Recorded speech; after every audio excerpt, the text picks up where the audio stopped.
The Lord of the Rings looms large in the tabletop gaming space. You got the One Ring still making big numbers in the RPG realm. You got Knizia's cooperative Lord of the Rings being so influential that it spawned two new branches of the box board game hobby, in spite of its insistence that Fatty Bulger is somehow an acceptable fifth player character.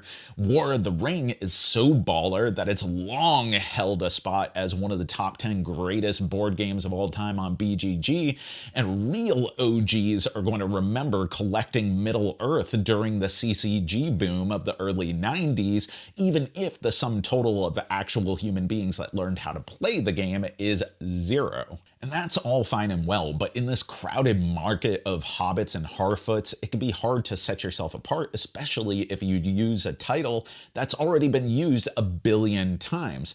But 2022 saw the release of The War of the Ring, the card game. Designed by Ian Brody, the card game is faithful to the journey and aesthetic of the iconic board game, if not much else.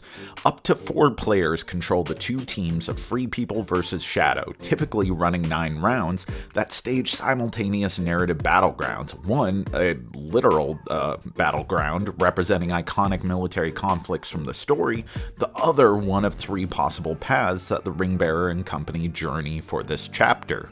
From there, players take turns playing characters, items, and events to the locations, which often is like a game of Gondorian chicken, trying to goad your opponent into depleting their resources to commit to one or another.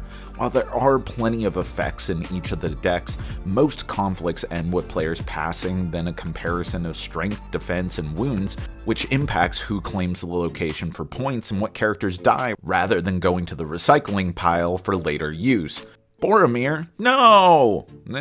Oh well. What makes this such a compelling and contentious puzzle is the card constraint and cycle system. See, unlike most card games, there's no recurring production of resources and varying cost from each card you play. See, to play any card from your hand, you must take another card and put it into your cycle pile, a separate recurring discard pile that can be refreshed when your deck is depleted. And then you can put that card into play either onto a path, a battlefield, or in reserve, or in the case of an event, just resolving its effects. Fortunately, this ties in really nicely with the game's theme. Both the original and the card game are very conscientious in trying to faithfully portray the overall progression of Tolkien's story, starting at the humble beginnings with the hobbits departing the Shire, while conflicts between light and shadow are waged on many fronts. This means most notable named characters have limitations on what stage of the game they can join the path, and affiliations dictating which battles they can participate in. The result is a heavily thematic and contentious, albeit not particularly combative, area control game that's far more deterministic than the dice of its forebearer.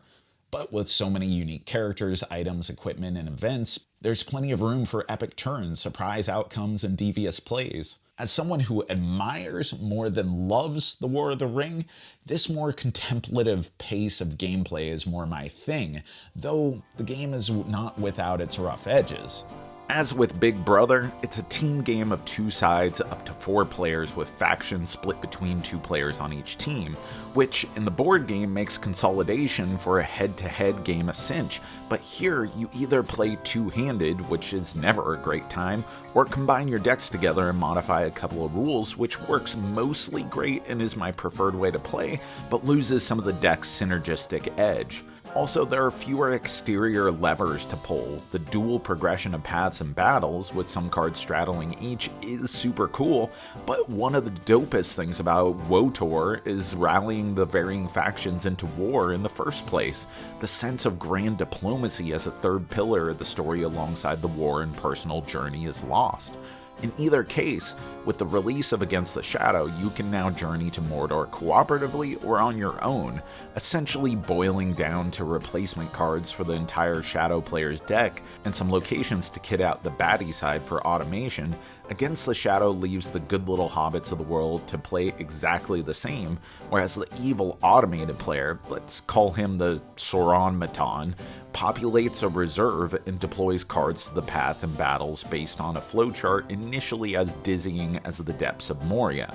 Seriously, I played so many board games, so many solitaire implementations of board games, and wrapping my brain around this was initially very tough, but with hard work and gumption, it makes a decent amount of sense. Well, functional sense. Essentially only playing and placing cards it's capable of deploying if it would eventually win given its opponent's, your, current standing. Most situations are accounted for, but more often than most solo games, you run into two or more equally valid plays and the tiebreaker is up to you. This game sees that as a feature rather than some Ereborian bug, asking you to make the most strategically beneficial decision for yourself. Overall, I think the automation is clunky at best, and more often than not is contradictory to the typical flow of the normal game. The mechanical Mordor often finds itself making plays that a human player never would, and especially early in the game, has an overwhelming amount of cards in the reserve, and solid play means exploiting what feels like unintended behavioral patterns, like getting them to deploy all of their Nazgul as early as possible, forsaking some of the early paths in combats, just so you can get out there and inflict death upon those, getting them out of their deck and leaving them virtually defenseless when it comes to the later stages of the game. If it were included in the base game to make it solo capable from the get-go, I'd be more accepting. Maybe not thinking it's great, but more accepting overall.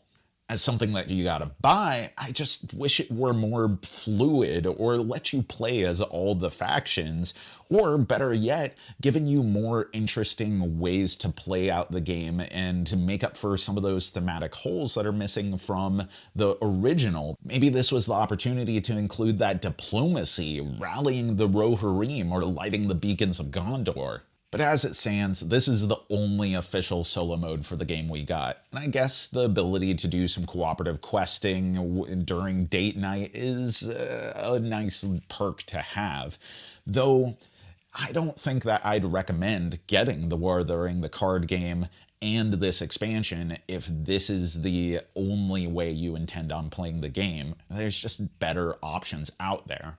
However, if you are playing the multiplayer competitive game, the War of the Ring, the card game, is great. There's something a bit limited, a bit restrictive, given that we live in a world where most card games have a million different decks to mix and match. But what's nice is the game feels cohesive, thoughtful, boldly thematic, and deliberate. And if more game designs valued that, then the world would be a merrier place indeed.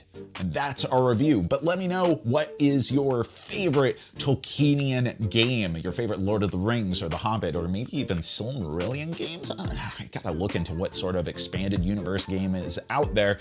And what is your favorite story by the legend himself? Put it in the comments, and as always, thanks for watching, thanks for supporting, and thanks for being such a great community. You know that I've been Jack for the Cardboard Herald.